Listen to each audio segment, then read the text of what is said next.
As we continue the story, I left hospital, I was on crutches, and I could start recovering now.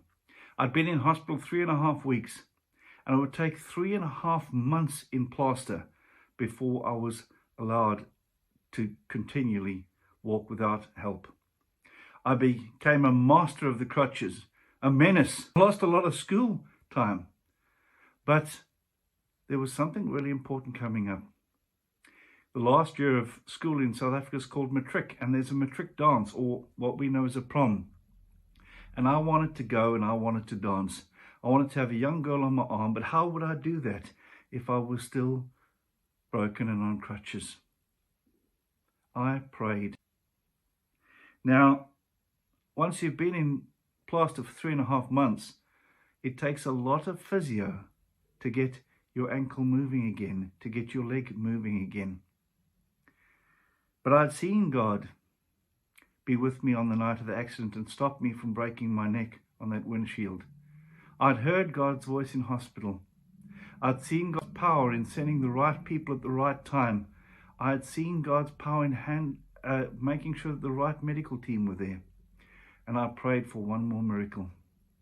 I prayed that that plaster cast would come off and I would be able to do everything I needed to.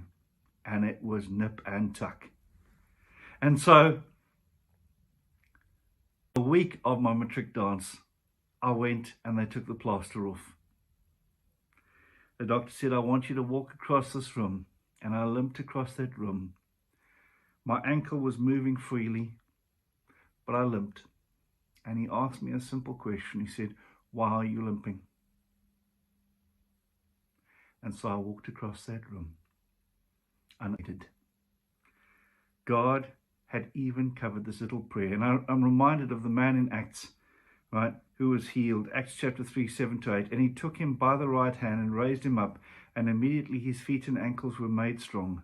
Jumping up, he stood and began to walk. And he entered the temple with them, walking and leaping and praising God.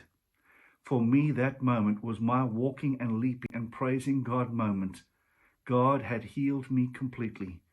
In 3.5 months, I had seen God move in so many different ways. And I want to just ask you today, how have you seen God move in your life? Stop, remember, and give thanks for that story. For God is able to answer the prayers, the big and the small. God bless and have a great day.